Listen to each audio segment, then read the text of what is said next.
हाय दोस्तों, मैं Amit market next move series 24 लेके आपके सामने उपस्थित हूँ।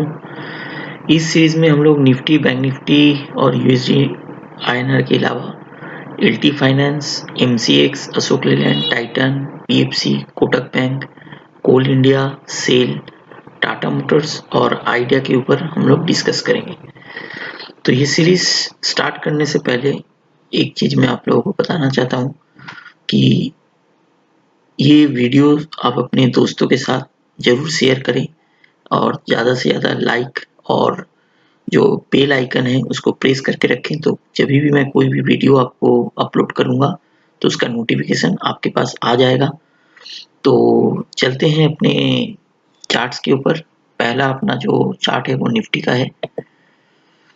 तो देखिए, निफ्टी जो लास्ट वीक आपने देखा एक अच्छा खासा बाउंस बैक देके निफ्टी अपने जो एक रेजिस्टेंस जो 70% जो फिबोनाची लेवल है उसके ऊपर का इसने क्लोजिंग लगाया है। बट इसका एक जो छोटा सा एक रेजिस्टेंस था 450 का, उसको इसने पार करके क्लोज नहीं दिया है। तो मैं इसको थोड़ा बड़ा करता हूँ तो आपको समझ में आ जाएगी। तो देखिए, अभी जो ये नेक्स्ट जो कमिंग वीक है उसमें ये बहुत वाइटल है कि अगर ये 11,450 के ऊपर का क्लोजिंग लगाता है तो उसका नेक्स्ट जो हर्डल है वो है 11,690 के आसपास। वो अगर क्रॉस किया तो फिर उसका फिबोनाची लेवल है 11,830 के आसपास, और वो क्रॉस किया तो इसका जो फाइनल टारगेट है वो है 12,125 के आसपास।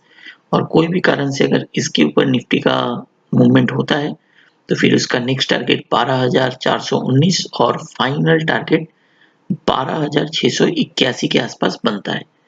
तो ये रहा बहुत बड़ा एक व्यू ऊपर की तरफ। अब चलते हैं नीचे की तरफ। अगर कोई भी कारण से ये 12,450 के ऊपर का क्लोजिंग नहीं लगा पाता और कोई भी रीजन से अगर ये 350 के नीचे का क्लोजिंग देता है तो हम लोग फिर से एक बार उम्मीद कर सकते हैं कि इसको जो सपोर्ट है वो उसको लेने के लिए फिर से 10,740, 10,750 के आसपास आना होगा। अगर वो जोन टूटता है तो फिर उसका नेक्स्ट सपोर्ट 10,532, और कोई भी कारण से वो सपोर्ट टूटता है तो फाइनल जो उसका सपोर्ट है वो है 9987 का। तो ये रहा एक लॉन्ग टर्म व्यू जिसमें कि आपको जो लेवल्स मैंने बताया वो आप नोट डाउन भी करके रख सकते हो, क्योंकि ये सब काफ़ी इंपॉर्टेंट लेवल्स है। और अभी जो इसका मेन हर्डल है जो आप बोल सकते हो इसका जोन वो है 450 से लेके 350 का। इस जोन के अंदर अगर वो मूव कर रहा है तो ट्रेड आइदर साइड या तो लॉन्ग के ऊपर या तो शॉर्ट के ऊपर नहीं लेना चाहिए। जब वो ये लाइन क्रॉस कर जाए 450 के ऊपर तो आप बाइंग में चले जाओ, और अगर वो 350 के नीचे चले जाए तो आप उसमें शॉर्ट पोजीशन बिल्डअप करो। तो ये रहा निफ्टी का एनालिसिस। अब चलते हैं बैंक निफ्टी के ऊपर।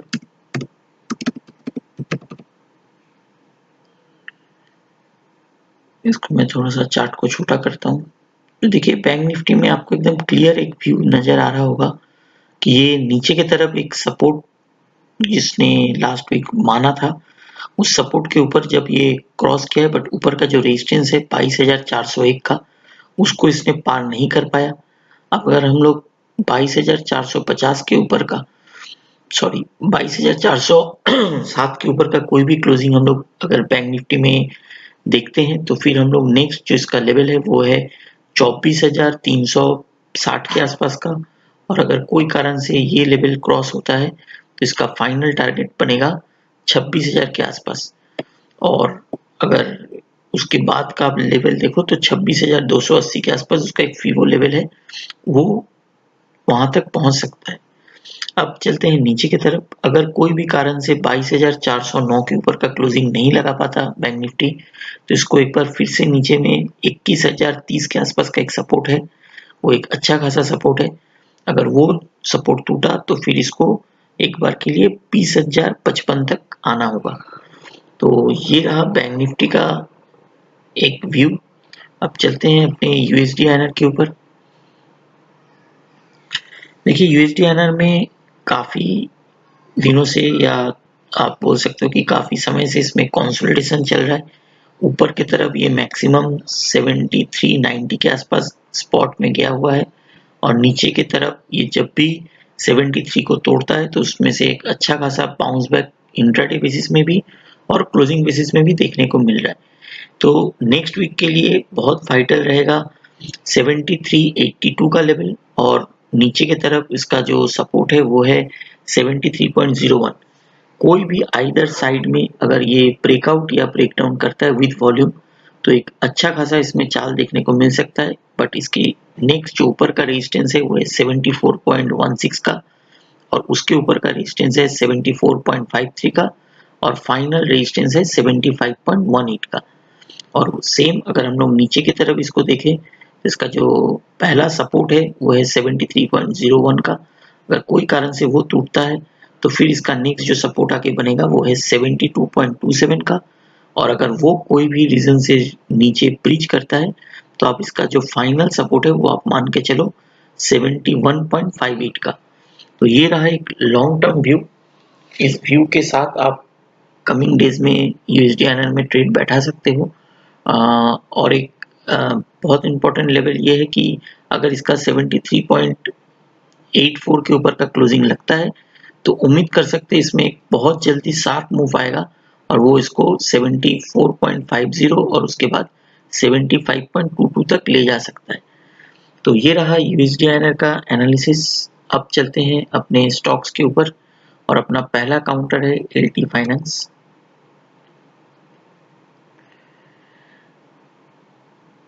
ये चार्ट काफ़ी इंटरेस्टिंग होने वाला है। इसके लेवल्स को थोड़ा ध्यान रखिएगा, और इसको उम्मीद करता हूँ कि मैं इसको आपको, हाँ अब ये चार्ट क्लियर है। देखिए अभी इसका जो लास्ट डे का क्लोजिंग है वो है 64.5 का। उम्मीद करता हूँ कि ये एक बार के लिए ऊपर 6650 तक जाना चाहिए, और उसके ऊपर का अगर सस्टेन नहीं करता है तो उसको फिर से एक बार नीचे की तरफ आना होगा, और वो नियर अबाउट 62 के आसपास का एक सपोर्ट लेके फिर से जो बाउंस बैक होगा वो इसको उम्मीद करते हैं कि 84 तक ले जाएगा। तो जैसे कि आप देख रहे हो ये येलो वाला जो साइफर पैटर्न है ये कंप्लीट हो चुका है, और ये जो हम लोगों ने रेड कलर का जो साइफर इसमें बनाया है वो एक एजम्पशन फिगर लेके बनाया कि ये मैक्सिमम हो सकता है अपने 61% रिट्रेसमेंट लेवल्स तक जाए और वहां से एक छोटा सा करेक्शन हो। तो इसका जो व्यू है वो है कि अगर ये 62 63 के आसपास आपको मिले तो डेफिनेटली एलटी फाइनेंस में बाई बनता है with a stop loss of 55। आपका जो फाइनल टारगेट होगा वो होगा 83 का, और अगर उसके पहले अगर आप कोई टारगेट देखना चाहते हो तो वो 73.30 का बनेगा। तो इसमें लॉन्ग पोजीशन आप बना सकते हो। कोई भी लॉन्ग पोजीशन अगर इसमें आप बना रहे हो तो स्टॉप लॉस बहुत वाइटल होता है। तो अगर आप छोटा स्टॉप लॉस लगाना चाहो तो आप 62 या 63 का स्टॉप लॉस मान के चल सकते हो। अगर वो टूटे और अगर वो फिर से एक बार इस जोन, ये जो रेड लाइन आप देख रहे हो इसके अंदर आए, तो आपको फिर से री एंट्री करना है, और आपका जो फाइनल टारगेट होगा वो होगा, पहला टारगेट 7340 का और फाइनल टारगेट 84 का होगा। तो चलते हैं अपने नेक्स्ट काउंटर M6 के ऊपर।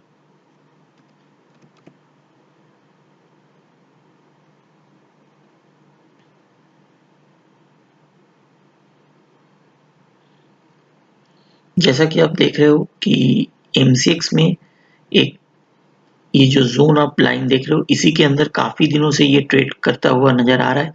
एक बार के लिए इसने ये लेवल को तोड़ा था, बट ये फिर से इसी जो ट्रेंड लाइन है उसके सपोर्ट पे ये चल रहा है, और रिसेंटली इसने फिर से सपोर्ट लिया है नीचे में वही 1566 के आसपास का।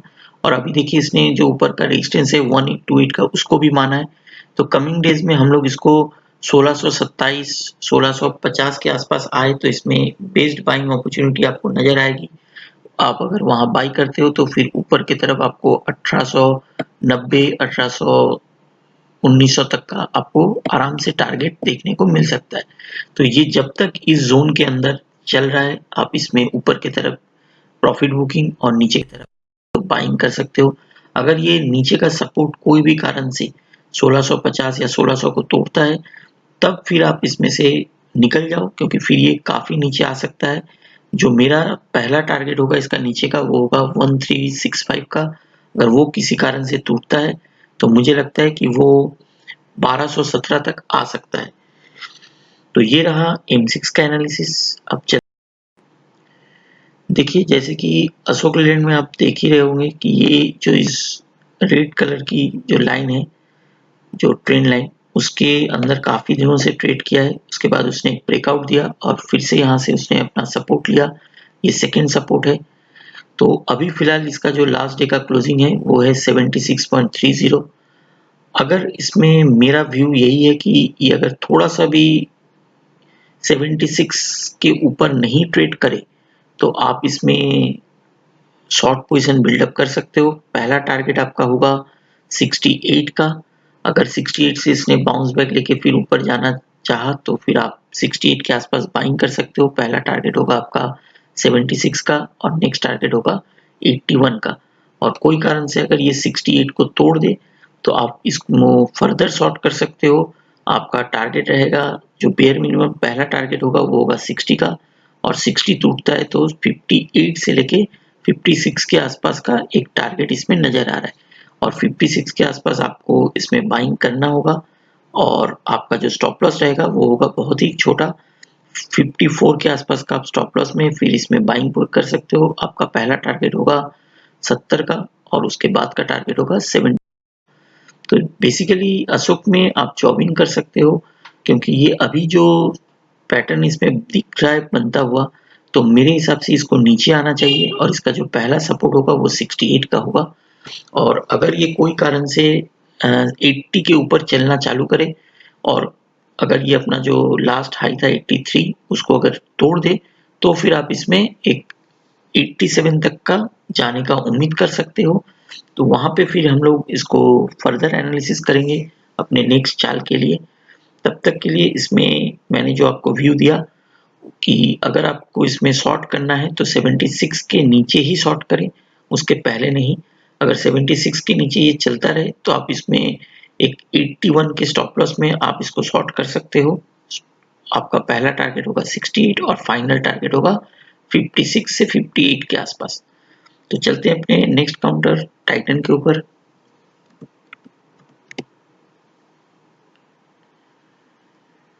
देखिए, ये रहा अपना टाइटन का चार्ट अपने सामने।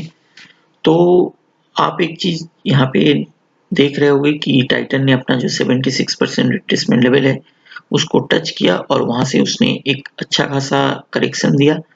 वो 1075 का एक लो बनाया, वहां से उसने कंटिन्यू बेसिस पे अपना जो बाउंस बैक है उसको मेंटेन रखा और अभी इसने फिर से अपना वो 76% के लेवल पे ही आके रुका है।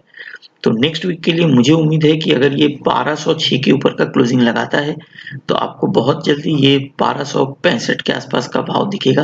अगर 1265 के ऊपर ये चलने लगे तो इसका फिर नेक्स्ट टारगेट बनेगा 1337 के आसपास। उम्मीद ये करते हैं कि एज पर जो साइफर पैटर्न है उसको यहाँ पे एक रेजिस्टेंस अच्छा खासा मिलना चाहिए 1270, 1280, 1290 के आसपास। अगर आपको इस जोन पे इसमें रेजिस्टेंस दिखे तो आप इसको शॉर्ट कर सकते हो विद स्टॉप लॉस ऑफ 1350। आपका जो पहला टारगेट होगा वो होगा 1208 का और अगर कोई कारण से 1208 टूटे तो फिर उसका नेक्स्ट टारगेट होगा 1101 के आसपास। तो अभी फिलहाल इसमें अगर 1207 के ऊपर का क्लोजिंग लगता है तो आप इसमें बाइंग कर सकते हो 60-70 रुपए के लिए। अगर वो आपका टारगेट अचीव हो जाए फिर आप इसको देखो कि इस जगह पे उसने रेजिस्टेंस ले रहा है कि नहीं। अगर ये रेजिस्टेंस इस जगह पे ले 78% के आसपास के लेवल पे तो फिर आप उसको शॉर्ट कर सकते हो विद स्टॉप लॉस ऑफ 1350 के आसपास का। तो ये रहा टाइटन का एनालिसिस। अब चलते हैं पीएफसी के ऊपर।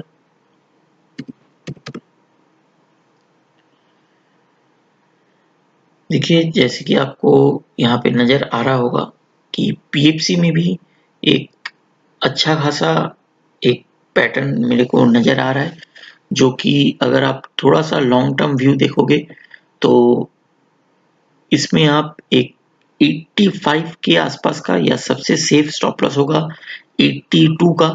अगर आप 82 के स्टॉप लॉस में इसको बाइंग करते हो तो आपका पहला टारगेट होगा 9670 का, उसके बाद का टारगेट होगा 103, उसके बाद का टारगेट होगा 110 और फाइनल टारगेट होगा 121 का। इसमें थोड़ा सा टाइम लग सकता है, 1-2 महीना, बट इसमें एक अच्छा खासा 30 से 32% या 35% का मान के चलो अप मूव इसमें आपको देखने को मिल। तो ये काउंटर आप कैश में भी बाई कर सकते हो, इसका आप ऑप्शंस भी बाई कर सकते हो या फ्यूचर भी बाई कर सकते हो। तो पीएफसी में एक अच्छा खासा चाल कमिंग डेज में आपको देखने को मिल सकता है और इसमें रिस्क टू रिवॉर्ड बहुत फेवरेबल है क्योंकि इसका लास्ट डे का जो क्लोजिंग है वो है 88.70 का और अपना जो स्टॉप लॉस है वो है बहुत ही छोटा 82.30 का या 82 का आप मान के चलो। तो 5 रुपया या 6 रुपए के स्टॉप लॉस में आपको लगभग 35 से 36 रुपया के आसपास का एक ऊपर का टारगेट बन रहा है। तो ये एक अच्छा खासा रिस्क टू रिवॉर्ड रेशियो है और इसमें आप ट्रेड बना सकते हो। अब चलते हैं अपने नेक्स्ट काउंटर कोटक बैंक के ऊपर।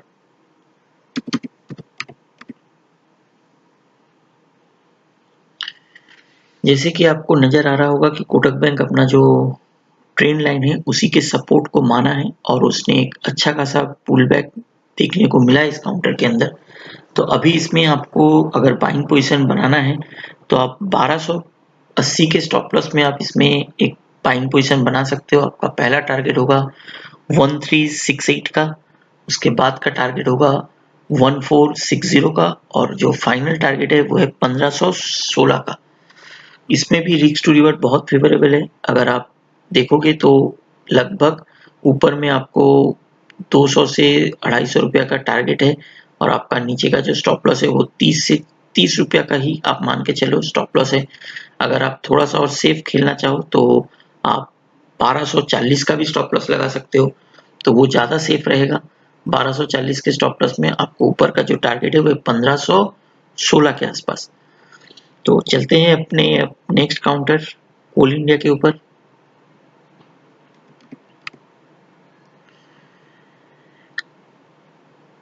कोल इंडिया में आपको एक इंटरेस्टिंग चीज देखने को मिलेगा क्योंकि कोल इंडिया ने जो अपना काफी दिनों से जो सपोर्ट था 121 का उसको तोड़ के वो लास्ट वीक से ट्रेड कर रहा है। तो अगर अभी आपको कोल इंडिया में मेरे हिसाब से कोई पोजीशन बनाना है तो आप लॉन्ग पोजीशन 121 के ऊपर ही बनाओ, तो ही आपको उसमें ऊपर का चाल बनता हुआ दिख रहा है और उसका जो पहला टारगेट होगा वो होगा 143 का और अगर वो क्रॉस कर गया तो फिर उसका फाइनल टारगेट होगा 151 का। बट अगर ये 121 के ऊपर नहीं चले तो आप इसमें एक शॉर्ट पोजीशन बिल्डअप कर सकते हो विद स्टॉप लॉस ऑफ 122। उसका जो पहला टारगेट होगा वो होगा 95 का और उसके बाद का जो टारगेट होगा वो होगा 81 का। और अगर वो कोई भी कारण से 81 को तोड़ दे तो आप फिर इसमें एक अच्छा खासा डीप 62 तक देख सकते हो क्योंकि इसमें as per Fibonacci retracement level के हिसाब से मैंने ये आपको बताया, जो भी लेवल मैंने आपको यहाँ पे डिस्कस किया है। तो उम्मीद करता हूँ कि ये 95 को नहीं तोड़ना चाहिए, वहां से इसमें अच्छा खासा बाउंस बैक देखने को मिल सकता है। तो अभी फिलहाल के लिए मैंने जो आपको बताया वो है 121 के ऊपर आए तो बाइंग है और अगर 121 के ऊपर नहीं आए तो आप इसको शॉर्ट कर सकते हो 121 के स्टॉप लॉस पे। तो चलते हैं नेक्स्ट काउंटर सेल के ऊपर।